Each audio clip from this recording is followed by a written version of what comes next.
Well, it looks like we're back at it one more time, and more thoughts and things come from superstars and of the like off of Monday Night Raw. I have not, and I probably will not listen to anybody else's views on YouTube. For the simple reason on this subject, I don't want to be. I don't want my mind manipulated or steered the wrong way. I want to make my own conclusions. And I just watched a video that Jerry the King Lawler posted on his new YouTube page. It seems like every WWE superstar now has a YouTube. Or they're starting to. I mean, The Miz has one now. Lawler apparently has one now. The Miz has like 5 videos up. Lawler has that one that he just did up. And you should go check it out. His username is The King, Jerry Lawler. For those of you who want to go watch it, I'll probably put the link down below so you can go watch it if you care to.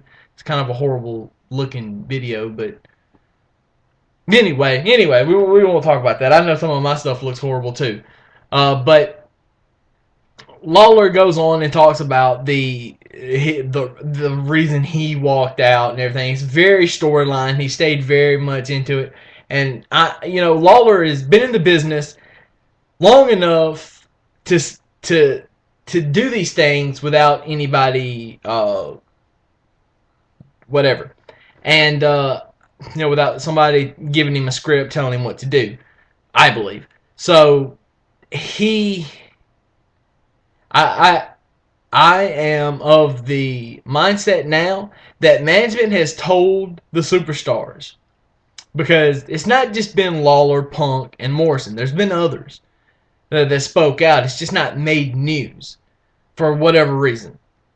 I know Beth Phoenix she did some stuff on Twitter, and there were countless others. Well, not countless others, but there were others. I mean, Zack Ryder, or not Zack Ryder, but Kurt Hawkins, he did a thing, I believe. Look, I personally believe right now that they are trying to make this look as real as possible. They're trying to convey that this story is more than just what you get on TV. From when the Punk stuff started back in the summer, and his unhappiness, and that first night where he dropped the pipe bomb, if you will, it's hard to tell some of these things what's real and what's not, and how far they're going to go with certain things. With Punk and Triple H talking in the ring, it was hard, to draw the line, especially when Punk said, "This is Phil Brooks talking to Paul Levesque." It's hard to not be drawn in even further by that. Have it just reach out and grab you and just pull you in and hold your attention to where you're just like, I gotta know what's he finna say. What's finna go on? I got to know this. So to me, WWE is letting this ride as far as they can, and they're trying to pick up more momentum and trying to. A lot of people are complaining, if you will, that WWE is, because a lot of people have started watching since The Rock and since WrestleMania has happened. That since The Rock come back at WrestleMania and did all of his stuff, that they're like, this is not wrestling like it was when I watched it. Well, no, it's not. The business is not the same. But what WWE is trying to do now is they're trying to make it more like it was. They're trying to push the envelope even further. For the last 2 months, Raw has had one of those endings every week. I mean, you can go back and look. Go watch my Raw 411s. Go watch them.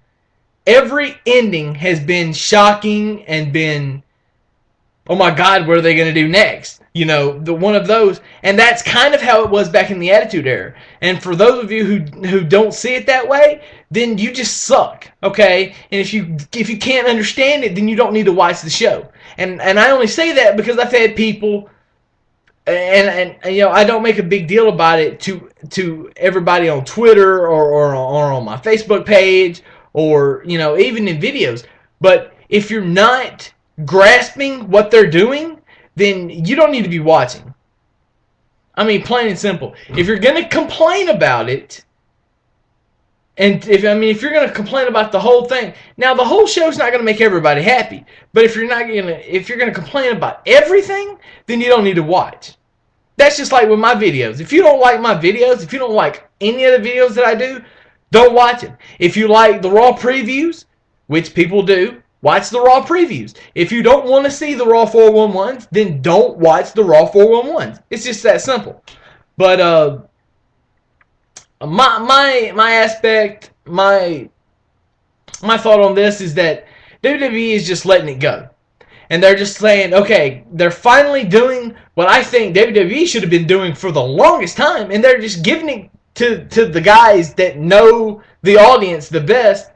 And that's even better than the writers and some of the staff and even, you know, Vince at times, because they're in the mix. They're in the know. They're in with the fans on Twitter and, you know, autograph signings and, you know, special appearances and things like that. That they're in the know, and they're getting all these ideas and everything, and they're just not, management's not hearing it. But now management has finally got, and it might, you know, this whole CM Punk thing might be true, where he just come in and said, we've got to change the business, and they probably are finally realizing that that's what's got to be done, and they're letting the guys do what they do best, and that's create stories, make it real, interact with people, make it something that they can understand and grasp, and draw them back, and it's working. And it's working. So, kudos. Chaos has spoken.